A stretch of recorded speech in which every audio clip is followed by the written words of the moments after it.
우리가 자주 사용하는 사자성어 중에 결자해지라는 사자성어가 있는데 국어사전에 찾아보면 일을 맺은 사람이 풀어야 한다라는 뜻으로 일을 저지른 사람이 그 일의 결과까지 책임지고 풀어내야 한다라는 의미가 담겨있는 사자성어입니다.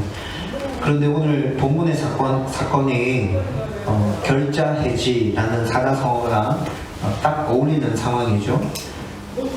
한 달 전에 우리가 사무엘상 13장까지 쭉 살펴보다가 한 달 동안 중단했다가 지금 다시 시오피를 시작하는데 사무엘상 13장의 내용을 여러분들 기억하고 계시는가요? 다시 머릿속에 한번 떠올려 보십시오. 이스라엘의 왕이 된 지 만 2년이 지나서 사울은 상비군 3,000명을 만들었습니다. 그리고 그 상비군을 앞세워서 자기 혼자 생각해 자기 왕권을 더 빨리 강화시키고 싶어서 그때 그 당시에 고대 근동 지역의 패권을 차지하고 있었던 나라가 블레셋이라고 그랬죠. 그래서 그 블레셋이 패권을 쥐고 있으면서 이웃 나라 곳곳에 자기 군인들, 수비대를 곳곳에 파견시켜 놓고 있었거든요. 그런데 사울이 자기 아들 요나단과 함께 이스라엘 진영에 들어와 있는 블레셋의 수비대를 협공해서 기습 공격하였습니다. 하지만 이 일이 사울이 생각했던 대로 잘 풀리지 않았어요. 그래서 굉장히 급박하게 일들이 막 돌아가면서 어찌할 줄을 몰라서 불안에 휩싸이게 되고 제사장만이 집례할 수 있는 그 제사를 사무엘이 당도하지 않았다는 이유로 인해서 자기가 그 제사를 드리는 실수를 범하게 되죠. 여러분, 이런 모든 것들은 사울이 하나님이 주인이신 이스라엘 나라를 이끌어 가야 하는 왕임에도 불구하고 하나님을 주인으로 인정하지 않고 자기가 이스라엘의 주인이라고 생각하는 것에서 비롯된 행동들이었습니다. 여러분, 사울이 블레셋의 수비대를 치는 것은 하나님께 물어본 일이었던가요? 하나님 계획 안에 있었습니까? 하나님 뜻이었습니까? 그런 거 전혀 없었어요. 그냥 자기의 독단적인 결정에 의해서 이렇게 막 움직였죠. 여러분, 그래서 사무엘은 하나님이 그를 폐위시킬 것이고 다른 왕을 세울 것임에 대해서 예언합니다. 그리고 블레셋은 사울과 요나단의 이 기습 공격을 자기 나라에 대한 선전포고로 받아들이고 전면전을 준비해서 이스라엘 나라까지 진군해 왔죠.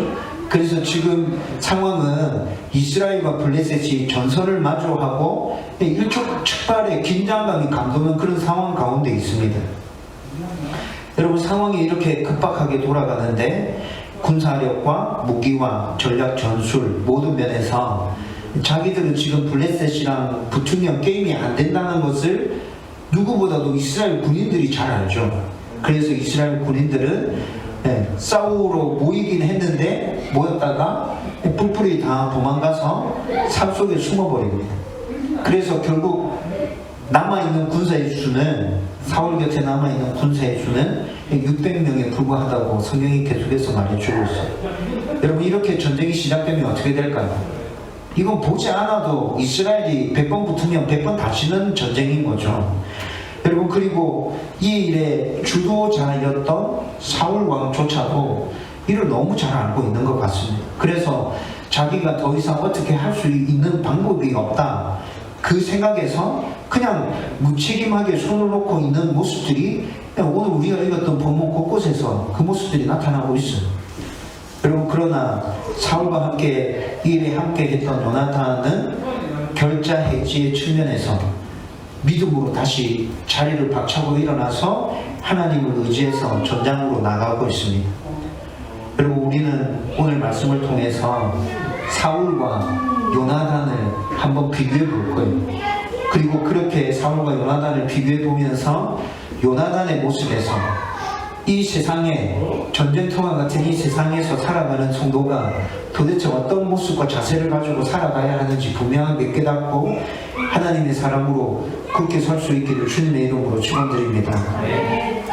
여러분 우선 사울의 모습을 한번 살펴보면 제일 먼저 사울의 모습 딱 등장하는 게 2절 말씀에 석류나무 아래에 머물렀고 이렇게 말씀하고 있습니다.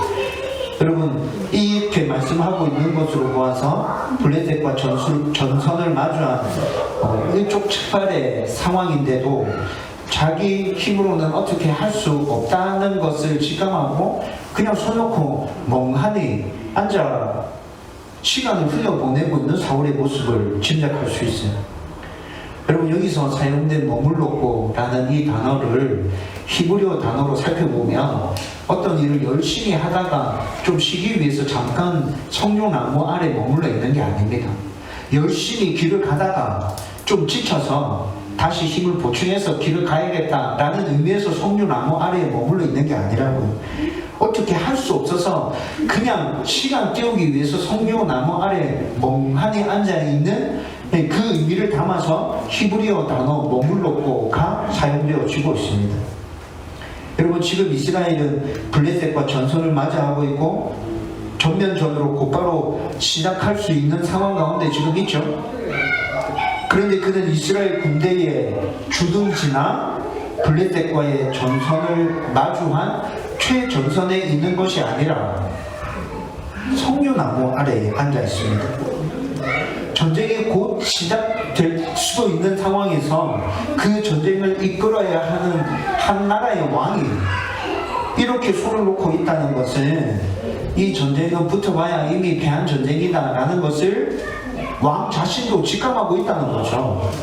여러분 그리고 2절 말씀 뒷부분에는 또다시 우리가 계속 확인했던 것처럼 더 어처구니 없는 모습이 나타납니다. 이 부분에 대해서는 성경이 계속해서 강조해서 말씀해주고 있었거든요. 그게 뭐였죠? 2절 뒷부분에 보면 사울과 함께하는 군사가 몇 명이라고요? 600명입니다. 여러분 우리는 13장에서 블레셋의 군사력이 어느 정도 되는지 우리 살펴봤죠. 여러분 비교가 됩니까? 블레셋의 군사 병거가 3,000이었고 마병이 6,000이었고 보병은 바닷가의 모래처럼 셀 수가 없을 정도로 많았다고 13장에서 분명히 그렇게 얘기해 주고 있었어요. 이렇게 수적으로도 압도할 뿐만이 아니라 이들은 전부 다 어떤 무기로 무장하고 있어요?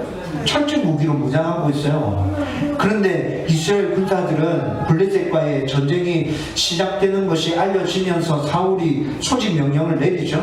그래서 아마 예상하기로는 수십만의 군사들이 모여들었을 거예요. 앞에서 암몬과의 전쟁에서 33만 명의 군사들이 모여왔잖아요. 그렇게 모여왔어요. 그런데 블레셋의 상황을 쳐다보니까 자기들이 지금 붙으면 게임이 안 될 것 같아. 그래서 대부분의 군사들이 겁을 먹고 도망갑니다. 그래서 결국 사울 곁에 남아있는 군사는 600명 가량인데 그나마도 제대로 된 무기를 들고 있는 건 누구뿐이에요? 사울과 요나단 뿐이에요. 나머지 군사들은 제대로 된 무기조차도 갖추고 있지 않습니다. 여러분 상황이 이렇게 되니까 석류나무 아래에 멍하니 앉아있는 사울이 이해되기도 하죠. 야, 이 정도 상황이면 지가 아무리 왕이라고 그래도 그냥 멍 때리고 앉아있을 수밖에 없겠네. 좀 이해되는 부분이 있기도 합니다. 그러나 그는 이스라엘의 왕이며 이 일을 일으킨 장본인이잖아요. 아무리 상황이 어렵다고 해도 사울이 이렇게 있는 것은 그가 왕으로서 참 무책임하고 무능력하다는 것을 증명하고 있는 것이에요. 여러분 그리고 3절 말씀을 보면 13장에서 제사를 통해서 하나님을 이 전쟁에 끌어들여서 이용하려고 했던 그의 얄팍한 잔꾀가 또 드러나고 있습니다. 여러분 3절 말씀에 사울과 석류나무 아래에 함께 한 자 중에 아히야라는 사람의 이름이 등장하고 있죠. 여러분 그런데 이 아히야가 에봇을 입고 있다고 말합니다. 에봇은 대제사장이 대속죄일에 1년에 한 번 지성소에 들어가는 대속죄일에 대제사장이 입었던 의복이었어요. 또 간혹 가다가 이스라엘 나라에 아주 중요한 일이 있어서 하나님의 뜻을 분명하게 묻고 하나님의 뜻을 분명하게 붙들어야 될 때 제사장이 에봇을 입고 나와서 하나님의 뜻을 물을 때 제사장의 의복이었던 거예요. 여러분, 에봇에는 우림과 둠빔이라는 것들이 붙어 있었어요. 그것들을 가지고 하나님의 뜻을 묻는데 사용해서 하나님의 뜻이 무엇인지 정확하게 밝히 알고 그대로 순종하는 게 이스라엘의 관습이었어요. 여러분, 이런 것으로 보아서 지금 아히야는 이스라엘 나라의 대제사장이구나 이 짐작이 되죠. 여러분, 그런데 아히야가 언제부터 사울과 함께 이 전장터에 나와 있는지 그건 정확하게 알 수 없어요. 근데 추측할 수 있어요. 여러분, 13장에서 사무엘이 늦게 당도했다는 이유로 자기가 제사를 드리잖아요. 아마 그때 아히야가 그곳에 있었다면 자기가 제사 안 드리고 아히야 대제사장한테 제사 드리게 했겠죠. 근데 그때는 아히야가 같이 있지 않았어요. 사무엘이 왔어요. 사울이 제사 먼저 드린 거 보고 야단치고 혼내고 폐위될 것에 대해서 예언을 남기고 사무엘은 그냥 떠나버리잖아요. 이 상황에서 사울이 아히야를 전장터로 불러들인 것 같습니다. 여러분, 여기서 우리는 사울이 얄팍한 장꾀로 자기가 일으킨 전쟁에 하나님을 이용하려고 한다는 것을 다시 확인할 수 있습니다. 여러분, 왜냐하면 백성들이 의지했던 제사장인 사무엘이 자기를 그냥 외면하고 떠나버렸잖아요. 그렇죠? 그런데 이 상황에서 지금 대제사장을 끌어들여서 이 전쟁에 하나님이 함께 하고 있다는 것을 군사들에게 계속 보여주기를 원하고 있는 거예요. 여러분, 그런데 대제사장은 전쟁시라고 해도 어디에 있어야 되죠? 성전에 있어야 돼요. 여러분, 사무엘상 4장에서 1차 블레셋과의 전쟁이 이미 붙었어요. 여러분, 그때 이스라엘 군사들이 언약궤까지 전장터로 끌고 가죠. 그런데 대제사장이었던 엘리는 어디 끝까지 남아있어요? 성전의 끝까지 남아있었다고. 여러분, 다른 제사장들은 전장터로 나갈 수 있어요. 그렇지만 대제사장은 나라가 망하는 상황이 온다 할지라도 성전을 지키고 있는 게 대제사장의 임무이며 책임이었어요. 그런데 지금 그 대제사장을 어디까지 끌고 나왔어요? 전장터까지 끌고 나왔어요. 그리고 그 대제사장에게 아주 가끔씩 대속죄일에 입어야 되는 에봇, 진짜 중요할 때 하나님의 뜻을 묻기 위해서 입어야 했던 그 에봇을 입혀놓고 지금 전장터로 끌고 왔어요. 그리고 이게 무슨 말이죠? 여차하면 하나님의 뜻이 무엇인지 아히야한테 한번 시켜서 물어보고 그 하나님의 뜻에 따라서 일을 풀어가야겠다는 생각이 지금 사울 안에 깔려있다는 거잖아요. 그렇죠? 그런데 여러분, 사울에게 만약에 이런 생각이 진짜 있었다면 처음부터 이런 생각으로 이스라엘 나라를 다스렸으면 이렇게 어려운 상황 가운데 부닥치지도 않았잖아요. 여러분, 이것뿐만이 아니라 18절 말씀을 보면 요나단이 블레셋의 진영을 기습해서 소동이 일어났을 때 사울은 하나님의 뜻을 묻기 위해서 아히야에게 하나님의 궤를 가져오라고 시킵니다. 여기서 말하고 있는 하나님의 궤는 에봇을 말하고 있는 거예요. 에봇을 입고 나와보라는 거죠. 에봇을 입고 나와봐. 그리고 지금 정확하게 하나님의 뜻이 무엇인지 빨리 하나님의 답을 구하고 하나님 답 주시는 대로 우리가 빨리 움직이자. 지금 막 요나단이 블레셋 진영에 들어가서 그 안에서 막 소동이 일어나고 난리 나니까 쉽게 얘기하면 하나님께 물어서 지금 치고 올라가서 전면적으로 들어가야 되는지 말아야 되는지 그걸 한번 물어보자 라는 의미인 거죠. 여러분, 그래서 이 명령을 받은 아히야가 에봇을 입고 이제 그 일을 진행했던 것 같아요. 하나님의 뜻을 묻기 위해서 제사장이 해야 되는 그 관습에 따라서 정해진 규례에 따라서 이렇게 그 일을 하는데 19절에 가면 어떻게 해요?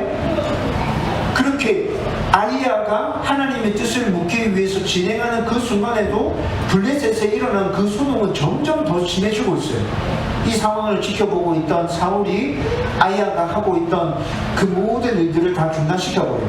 그리고 그냥 무조건 올라가자 해서 19절에 보면 모든 군사들을 이끌고 블레셋 진영으로 치고 들어갑니다.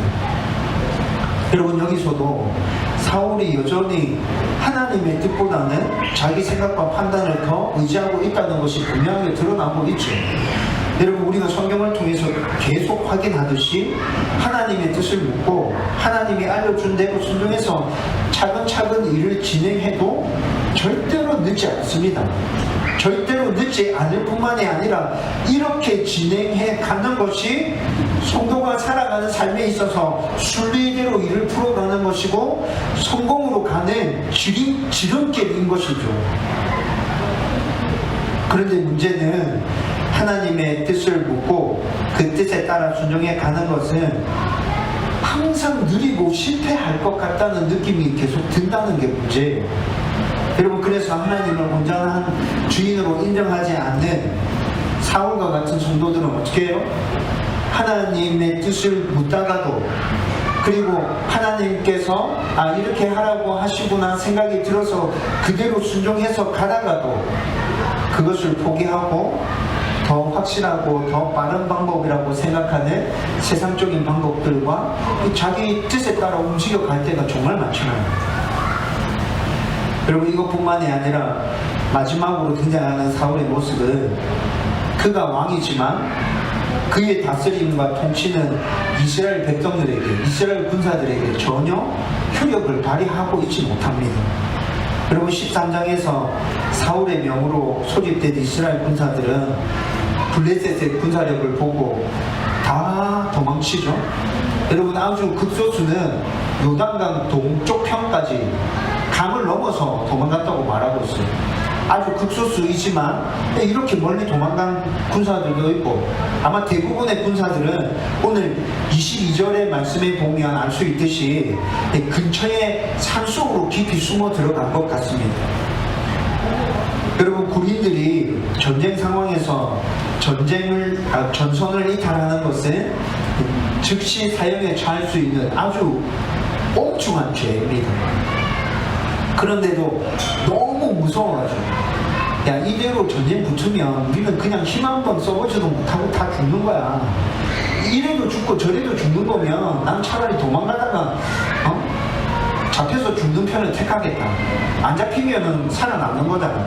그리고 이런 생각을 가지고 지금 이스라엘 군인들이 도망쳤다는 거죠. 여러분, 그런데 도망치긴 했는데 이들이 근처의 산속에 들어가서 숨어서 그 상황을 지켜보고 있습니다. 군인이기 때문에 나라에 대한 그 책임감과 민족에 대한 그 책임감이 아주 조금 남아있는 것 같아요. 그래서 일단 숨어서 상황이 어떻게 되는지 한번 지켜보자. 여러분, 이렇게 해서 지금 숨어 있는 것이죠. 여러분, 군인들이 전쟁에 나갈 때 무섭겠습니까? 무섭겠습니까? 두려움이 있을까요? 없을까요? 전쟁에 나가는 군인들이 전부 다 하나도 무섭지 않고 두렵지 않고 그냥 담대하게 당당하게 이렇게 전쟁에 나간다 생각하십니까? 절대로 그렇지 않죠. 모든 군인들은 두렵고 무섭습니다. 그런데 옆에서 함께 싸우고 있는 전우가 있기 때문에, 전우가 있을 뿐만이 아니라 자기 나라를 지키는 우리 눈에 보이고 있는 군인들 뿐만이 아니라 군대라는 엄청난 조직이 있다는 걸 알고 있기 때문에 설사 내가 전쟁에 나가서 죽는다 하더라도 우리나라의 군대 조직이 적군과 싸워서 반드시 이길 거야. 여러분, 그 믿음이 있기에 두렵지만 떨림으로 전장터로 나가는 거잖아요. 그것과 더불어서 또 지휘관의 그 압도적인 지휘력에 순종함으로 전장터에 나가는 거잖아요. 여러분, 지휘관에게 압도적인 지휘력이 없으면 군대가 통제되겠어요? 군사들이 통제될 것 같아요? 통제가 안 되죠. 그래서 지휘관들을 따로 모아서 군인들을 휘어잡을 수 있는 지도력을 따로 구현시키는 거예요. 여러분, 그런데 지금 이스라엘 군사들이 어떻게 하고 있어요? 탈영하고 있어요. 도망가고 있어요. 왕이 소집해서 왕이 지금 전장에 나와 있는 상황임에도 불구하고 이스라엘 군인들이 다 뿔뿔이 흩어져서 도망갔습니다. 여러분, 이것은 무엇을 얘기해 주는 거죠? 사울 왕의 통제력이 상실된다.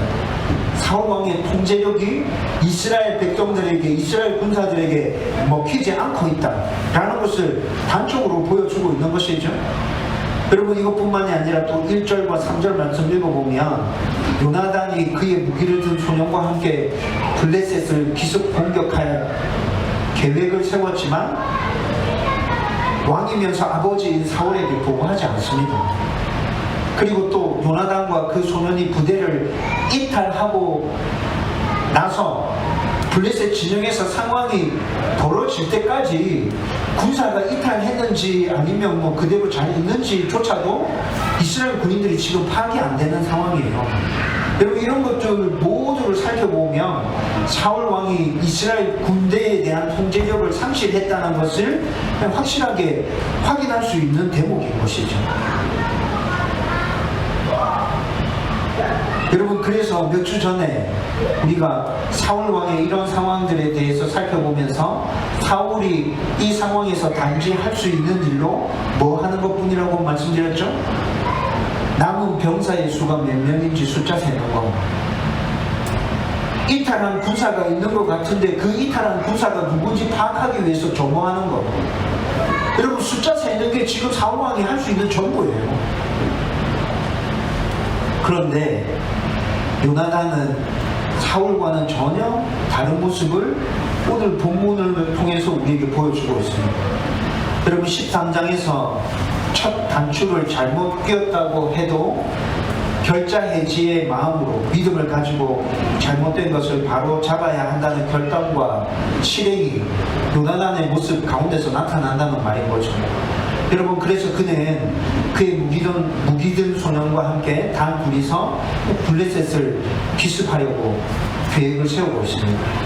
여러분, 앞서 설명드렸던 것처럼 지금의 상황은 99.9% 이스라엘이 전쟁에서 패한다고 봐도 잘못 본 것이 아니죠. 그러나 그렇다고 해도 왕은 또 지휘관은 그에 합당한 책임을 져야 하고 0.1%의 가능성이 있다면 용기를 잃지 말고 백성들을 위로하고 격려하면서 다시 세워야 되는 게 왕이며 군대의 지휘관인 거잖아요. 그런데 요나단에게서 바로 이런 모습이 나타나고 있다는 것입니다. 그래서 4절과 5절 말씀, 13절 말씀을 보면 요나단이 적진으로 향하는데 그 적진으로 향하는 길은 순탄한 길이 아니에요. 바비산의 협곡을 기어 올라가야 되는 그 길이거든요. 그런데 평지에서 싸운다고 해도 지금 이 상황이면 그 싸움에서 승산이 없어. 그런데도 지금 요나단은 바위산 협곡을 기어 올라가서라도 그들과 맞서 싸우겠다는 의지를 가지고 믿음으로 지금 그렇게 나아가고 있다는 것입니다. 완전히 불가능한 싸움을 하나님을 의지해서 지금 싸우러 나가고 있다는 거죠. 여러분, 그런데 요나단이 이 불가능한 싸움을 하나님의 싸움이라고 선포하는 말씀이 오늘 우리가 읽었던 말씀 가운데 나오거든요. 6절 말씀에 요나단이 이렇게 얘기합니다. 여호와의 보화는 사람이 많고 적음에 달리지 아니하였느니라. 여러분, 이 말을 하면서 이 믿음을 가지고 전장터로 나가고 있다는 거죠. 여러분, 이스라엘 백성들의 역사를 한번 생각해 보십시오. 출애굽할 때 이스라엘 백성들이 어떻게 출애굽했습니까? 광야 40년 동안 어떻게 생활했죠? 거기서 만나는 수많은 적들을 어떻게 해서 이기고 여기까지 왔습니까? 가나안 정복 전쟁 때는 어떤 일이 있었죠? 사사시대를 지날 때 말 안 들어서 하나님께서 이방 나라들을 통해서 그들을 심판하기도 하셨지만 그 이방 나라를 사사를 통해서 물리칠 때 하나님께서 어떤 기적과 역사를 베풀어 주셨습니까? 여러분, 이스라엘 백성들이 지금까지 여기까지 오면서 죽으면서 승리한 모든 전쟁은 전부 다 하나님의 전쟁이었습니다. 군사들의 숫자가 많고 적음에 따라서 승리한 전쟁이 아니었어요. 무기가 어떻느냐에 따라서 그 전쟁의 승패가 좌우된 것이 아니었어요. 전략과 전술이 탁월했느냐에 따라서 그 전쟁의 승패가 좌우되지 않았다. 이스라엘 백성의 전쟁은 분명히 성경에서 하나님의 전쟁이었다고 말하고 있고 하나님의 말씀에 따라 순종하며 전장터로 나아갔을 때 하나님께서 그들에게 승리케 해 주셨다고 말씀하고 있습니다. 여러분, 요나단은 하나님께서 승리케 해 주신 그 전쟁들을 머릿속에 떠올리고 있습니다. 그리고 지금 담대하게 믿음으로 선포하고 있는 것입니다. 사람들이 볼 때는 100% 이 전쟁은 졌다고 말한다. 그런데 나는 지금부터 하나님의 전쟁을 치를 것이다. 사람들이 눈에 보기에는 진 전쟁이라도 하나님께서 이끌어 주시는 전쟁이라면 승리할 수 있다. 여러분, 이 믿음을 가지고 지금 담대하게 선포하고 전장터로 나가고 있다는 것입니다. 여러분, 그래서 8절과 10절 말씀 쭉 읽어보면 요나단은 하나의 표징을 구하면서 하나님의 뜻에 온전히 순종하겠다는 결단을 내보이고 있습니다. 여러분, 이 표징은 사사기 6장 후반부에 보면 기드온이 하나님께서 자기를 사사로 부르실 때 양털을 가지고 표징을 보여달라고 하죠. 그것과 비슷한 표징을 지금 요구하고 있어요. 여러분, 지금 요나단이 하나님께 요구한 표징은 이런 겁니다. 바위산을 협곡을 기어 올라서 산을 오를 때 블레셋 군사들이 자기를 발견하고 우리가 내려갈 테니까 기다려라 라고 말하면 이건 하나님의 전쟁이 아니야, 이건 싸우면 안 돼 라고 받아들일 것이고, 올라와 봐라 이렇게 말한다면 하나님의 전쟁이라는 걸 확신하고 적진으로 담대하게 들어가겠다. 여러분, 지금 8절에서 10절 말씀 읽어보면 요나단이 지금 이렇게 하나님께 표징을 구하고 있어요. 여러분, 우리가 보기에는 요나단이 이렇게 표징 구하는 것이 어떻게 하나님의 표징을 구하는 것이 될 수 있지? 이건 너무 당연한 거잖아. 전쟁이 붙었을 때 적군이 다가오는 게 눈에 보이면 군인은 본능적으로 나가서 싸우게 되죠. 그렇죠? 나가서 싸우게 될 거예요. 그리고 높은 곳에 위치한 군인이라면 밑에 있는 군인이 올라올 때까지, 적군이 올라올 때까지 기다리겠죠. 올라오나 이놈들아, 기다리고 있을 거잖아요. 그렇죠? 이건 너무 당연한 상황인데 어떻게 이것이 하나님의 표징을 구하는 것이 될 수 있단 말이지? 여러분, 그런데 요나단이 구한 이 표징에는 아주 특별한 의미가 담겨져 있습니다. 여러분, 보통 전쟁에서는 높은 고지를 차지하고 있는 쪽이 유리합니다. 그렇죠? 그래서 높은 곳에 있는 쪽은 적군이 올라오기를 그냥 기다리고 있습니다. 기다리고 있다가 사정거리 안에 들어오면 공격을 하죠. 반대로 아래쪽에서 올라가는 군인들은 어떻게 해요? 아래쪽에서 올라가는 군인들은 될 수 있으면 올라가지 않고 위에 있는 사람들을 끌어내리기 위해서 온갖 머리를 다 굴려서 작전을 세우죠. 저것들을 어떻게 끌어내릴 수 있을까? 도망가는 척 하면 저것들이 좀 따라올라나? 뭐 이런 작전들을 세우게 되는 거잖아요.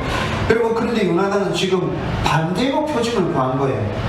자기가 아래쪽에 있는데 높은 곳에 있는 적군이 올라오라 하면 하나님께서 허락하신 하나님의 전쟁임을 확신하면서 담대하게 나아가겠다. 요나단이 지금 이렇게 표징을 구한 것입니다. 반대로 적군이 내려갈 테니까 기다려라 이놈들아 이렇게 얘기한다면 이건 하나님의 전쟁이 아니야. 지금 요나단이 이렇게 받아들이겠다는 것이죠. 여러분, 인간적으로 생각해보면 어느 게 쉽습니까? 바위 협곡산을 기어 올라가서 적군으로 진영으로 치고 들어가는 게 쉽습니까? 내려올 때까지 기다렸다가 싸우는 게 쉽습니까? 인간적으로 생각해보면 내려올 때까지 기다렸다가 싸우는 게 쉽잖아요. 그렇죠? 근데 지금 요나단은 거꾸로 지금 하나님의 표징을 구했다고. 이게 무슨 말이에요? 지금 이 상황만 해도 모든 사람들이 이 전쟁은 진 전쟁이라고 말합니다, 하나님. 그런데 이 상황에서 한술 더 떠서 정말로 불가능한 상황이 내 앞에 펼쳐진다 하더라도 하나님이 함께 하시면 저는 하나님에 대한 신뢰함을 가지고 나아갈 것입니다. 여러분, 이 표징 안에 요나단의 이 믿음의 고백이 담겨져 있다고요.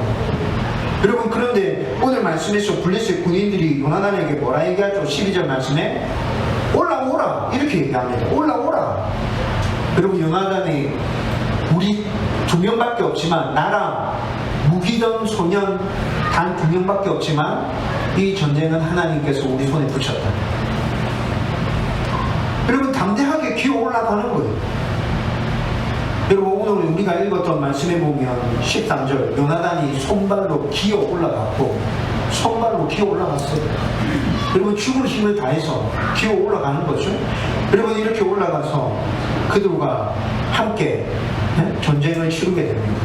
여러분, 요나단이 뛰어든 적지는 정탐병들이 적의 상대를 적의 상태를 파악하기 위해서 높은 곳에 설치한 초소였어요. 지금 바비산 협곡이라 말씀드렸잖아요. 여러분, 이곳에 지금 블레셋의 주 병력들이 주둔하고 있었겠어요? 바비산 협곡에 주둔할 수 없죠. 여러분, 블레셋의 주 병력은 이 산 뒤편의 평지에 지금 주둔하고 있어요. 그리고 산 위에는 지금 보초병들이 정탐하기 위해서 지금 올라와 있는 거죠. 여러분, 그래서 지금 요나단이 이 초소에 있는 병사들을 치기 위해서 바위산 협곡을 기어 올라가고 있는 거예요. 여러분, 이렇게 적의 초소에 기어 올라간 요나단이 그의 무기던 소년과 함께 14절 말씀해 보면 지금 우리 상황으로 치면 축구장 절반보다 조금 더 큰 면적, 축구장 절반보다 조금 더 큰 면적, 이 면적 안에서 순식간에 돌아다니면서 20명을 쳐 죽입니다.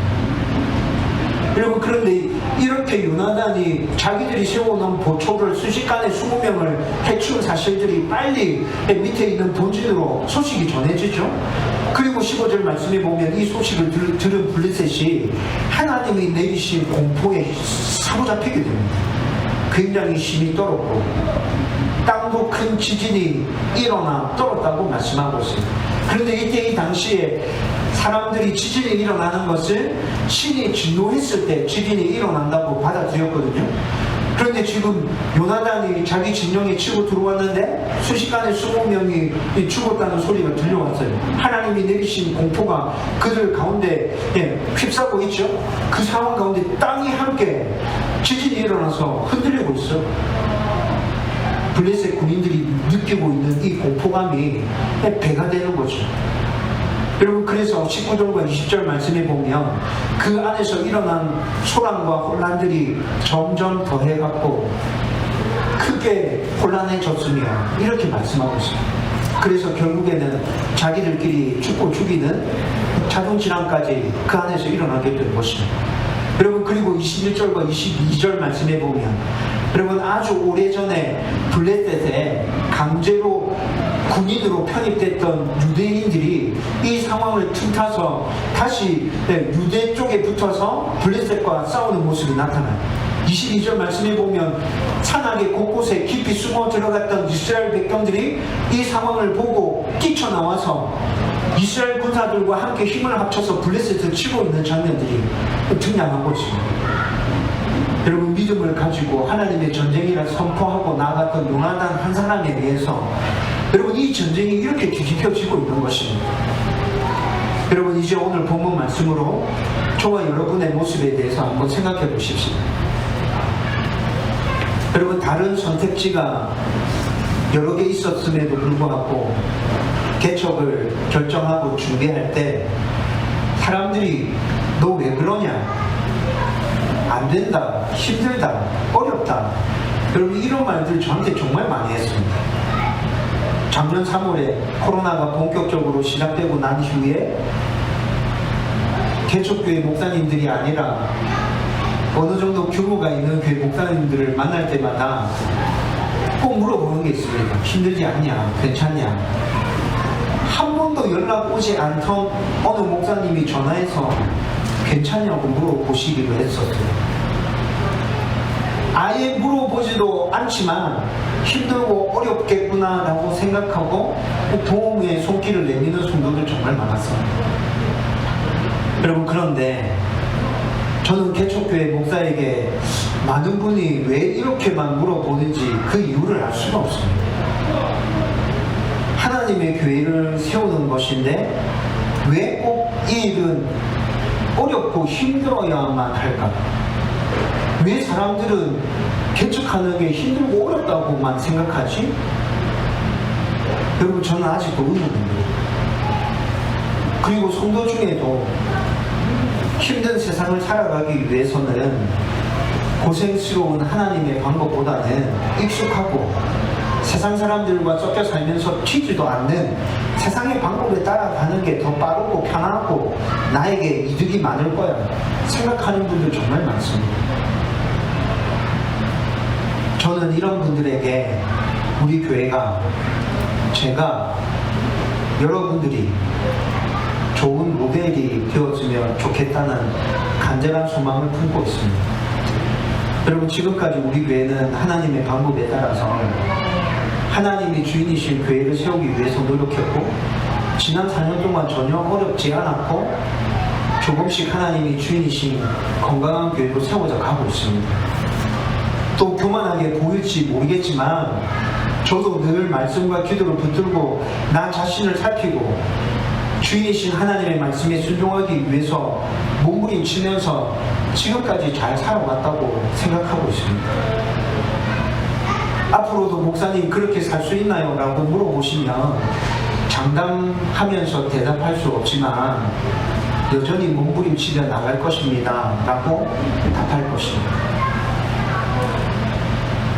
그래서 하나님을 의지하고 믿음으로 나가면, 말씀과 기도를 붙들고 몸부림치며 하나님과 동행하면 하나님의 은혜와 평안과 복을 누리면서 잘 살 수 있다는 것을 사람들에게 보여주고 싶어요. 그렇게 몸부림치며 교회를 세워가면 개척교회라 할지라도 하나님께서 세워주신다는 것을 사람들에게 보여주고 싶어요. 목사님들에게 보여주고 싶어요. 그렇게 몸부림치며 살아가면 세상의 방법을 따라서 살아가야 된다고 말하는 그 사람들이 하나님의 방법에 따라 살아가도 정말 잘 살아갈 수 있구나 라는 것들을 확인할 수 있도록 저와 여러분들이 그런 모습을 보여줄 수 있는 좋은 모델이 되었으면 좋겠다고. 여러분, 저는 이거 교만한 것이라 생각하지 않습니다. 제가 이렇게 생각하고 있는 것 교만한 것이라 생각하지 않아요. 이 땅에서 살아가고 있는 모든 성도가 품어야 되는 거룩한 기대와 소원이라고 생각합니다.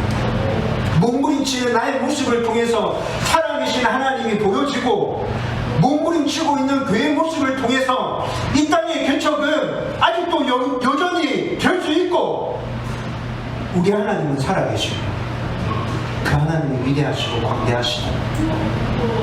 저와 여러분들을 통해서 이것이 이 땅 가운데 선포될 수 있었으면 좋겠다고. 오늘 말씀에처럼 요나단을 통해서 우리가 확인했죠. 여러분, 우리가 믿고 있는 하나님은 위대하시고 광대하신 분이십니다. 지금도 여전히 우리의 좋으신 아버지가 되셔서 살아계심으로 이 세상 만물을 다스리고 통치하시는 분이십니다. 이 하나님을 온전히 신뢰하고 담대하게 나아가면 세상의 상식과 우리의 생각을 뛰어넘는 놀라운 은혜와 평안과 복을 경험하게 될 것입니다. 저와 여러분들이 온전히 하나님을 신뢰하고 담대하게 살아가고 이 은혜와 복을 차고 넘치게 누릴 수 있기를 주님의 이름으로 축원드립니다. 이제 말씀을 정리하려고 합니다. 여러분, 계란으로 바위치기라는 말을 알고 계시죠? 계란으로 바위치기. 세상 사람들이 우리를 볼 때는 믿음을 가지고 하나님의 방법에 따라서 살아간다. 여러분, 우리가 이렇게 살아가는 모습이 꼭 계란으로 바위치고 있는 모습처럼 보일 겁니다. 굉장히 어리석게 보여지기도 하겠죠. 근데 여러분, 저와 여러분들이 믿고 있고 신뢰하고 있는 분이 정말 하나님이라면 우리는 계란으로 바위를 치고 있는 게 아니라 하나님으로 바위를 치고 있는 것입니다. 자기 생각에서 비롯된 맹목적인 믿음을 가지고 무조건 믿는다고 말하지 말고, 여러분, 성경 속에 나타나 있는 하나님, 그 하나님이 나에게 어떻게 말씀하고 있는지, 그 하나님의 뜻이 무엇인지 말씀을 읽으면서 깨달아가고 알아가십시오. 여러분, 그 말씀을 붙들고 살아내기 위해서 몸부림치며 순종하십시오. 말씀과 기도를 붙들고 하나님과 더 가까이 교제하기 위해서 최선의 노력을 다하십시오.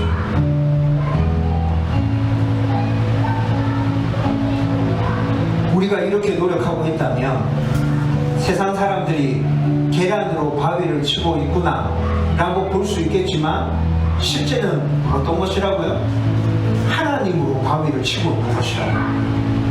오늘 우리가 말씀에서 확인한 요나단은 하나님을 신뢰함으로 하나님으로 바위를 치는 자였습니다.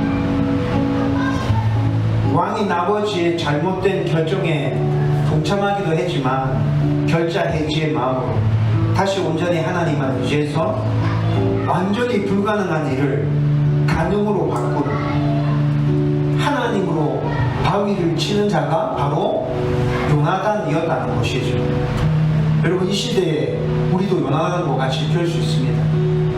저와 여러분도 요나단처럼 모든 삶에서 하나님으로 바위를 치면서 새로운 역사를 만들어가고 또 하나님의 사람으로서 좋은 모델을 세상 가운데 제시해 줄 수 있는 하나님의 사람들 되기를 주님의 이름으로 축원드립니다.